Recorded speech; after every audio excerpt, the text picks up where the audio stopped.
Good morning dear student. आज हम लोग इस वीडियो में फोटोन क्या है और उसका प्रॉपर्टीज़ के बारे में डिस्कस करेंगे। क्वांटम थ्योरी में मैक्स प्लांक सबसे पहले फोटोन का कॉन्सेप्ट दिए थे। उन्होंने इस थ्योरी में क्या कंसीडर किए थे कि जब लाइट मैटर के साथ इंटरेक्ट करता है तो उसका बिहेवियर चेंज हो जाता है। मतलब ऐसा लाइट का बिहेवियर जनरली होता है वेव नेचर। जो भी मैटर के साथ इंटरेक्ट करती है तो वो बिहेवियर चेंज होकर पार्टिकल हो जाता है। और जो इसका मतलब light is composed of many numbers of small teeny particles and this small teeny particle is called photons। तो फोटोन क्या है ना, photon is the quantum of light. It is the smallest discrete amount और quantum of electromagnetic radiations. देखिए quantum of electromagnetic radiation और quantum of light is known as photon. देखिए quantum और photon इसका बीच में थोड़ा सा डिफरेंस है। क्वांटम क्या होता है? Quantum is the smallest particles of any substances in subatomic levels। smallest particles of any substances in subatomic levels is known as quanta, whereas photon is the quantum of the electromagnetic radiations। तो as per Max Planck's quantum theory, photons have energy equal to their oscillation frequency time Planck constant।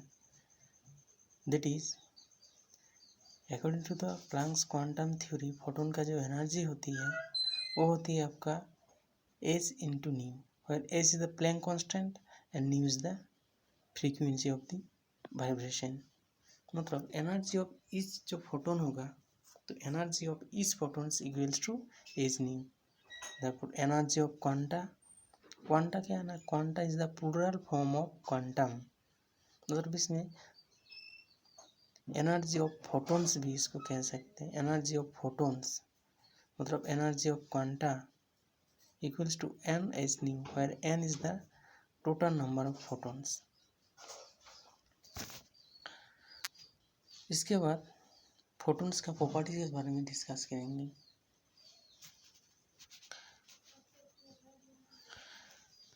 Its rest mass is 0। That means it cannot exit at rest, but it has kinetic mass equals to E by c squares। मतलब ये ऐसा ही एक small tiny particle है जिसका rest mass 0 होता है। इसका मतलब यही है कि ये रेस्ट में एग्जिस्ट करते ही नहीं, बट इसका जो काइनेटिक मास होती है वो होती है आपका E by c square। E is the energy of the photon and c is the speed of light in free space or in vacuum। 2. Photon is the quantum of electromagnetic radiation। It is the smallest packet of energy। देखिए photon को क्या consider किया जाता है ना, quantum of electromagnetic radiation. मतलब photon है आपका स्मॉलेस्ट पैकेट ऑफ एनर्जी। इसलिए क्वांटम थ्योरी में ये तो कंसीडर किया गया था कि जब किसी मेटल के ऊपर या किसी सब्सटेंस के ऊपर लाइट इंसिडेंस होता है वो स्मॉल पैकेट का फॉर्म में इंसिडेंट होता है। इसलिए स्मॉल पैकेट ऑफ एनर्जी जो होती है वही है आपका photon. Photon have energy and momentum which are dependent on frequency of radiations. Photon का मास नहीं है, रेस्ट मास नहीं है, काइनेटिक मास है। फोटोन का रेस्ट मास नहीं है लेकिन इसका एनर्जी एंड मोमेंटम दोनों ही है और ये दोनों डिपेंड करता है फ्रीक्वेंसी ऑफ रेडिएशन। ये डिपेंड करता है आपका फ्रीक्वेंसी के ऊपर। The magnitude of momentum of the photon equals to E equals to the magnitude of momentum of photon is P equals to E by C, where E is the energy of the photon and C is the velocity of the photon. This equals to h nu by C, but we have C equals to nu lambda, so this gives h by lambda. Therefore, momentum P equals to h by lambda. This is the momentum of each photon. Next, property number 4.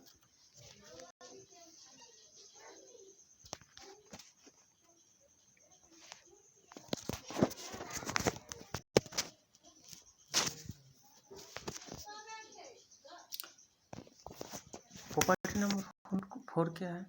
Now, photon moves with the speed of light.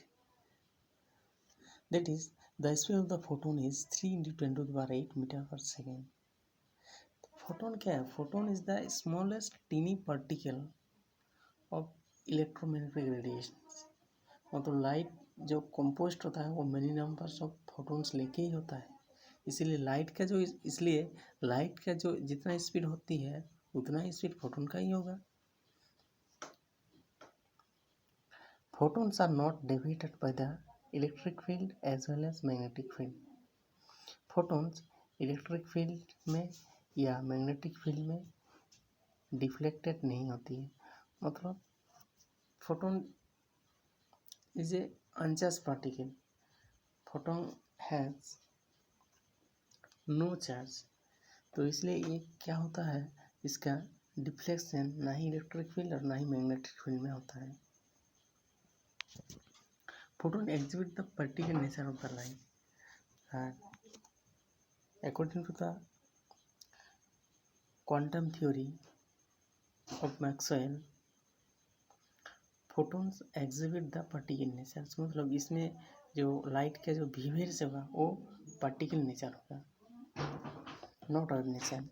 Wave nature कहाँ होता है ना? Wave nature classical electromagnetic theory में होता है. तो उस nature की मदद से हम लोग इंटरफेरेंस, डिफ्रैक्शन, रिफ्लेक्शन, रिफ्रैक्शन ये सब फेनोमेनन को आसानी से एक्सप्लेन कर सकते हैं वेव नेचर से. लेकिन कुछ फेनोमेनन है जैसा आपका bore atomic spectra, black body radiations, photo electric effect, Compton effect, ये सब एक्सप्लेन करने के लिए आपका एक नया थ्योरी का रिक्वायरमेंट होता है. उस नया थ्योरी है मैक्स प्लैंक क्वांटम थ्योरी, जो हम लोग फिजिक्स का जिस ब्रांच में इस मॉडर्न इस थ्योरी के बारे में स्टडी करते हैं उस ब्रांच का नाम है मॉडर्न फिजिक्स. तो मॉडर्न फिजिक्स का ही ये एक चैप्टर है फोटो इलेक्ट्रिक इफेक्ट, जिसका बारे में हम लोग एक एक करके स्टडी कर रहे हैं.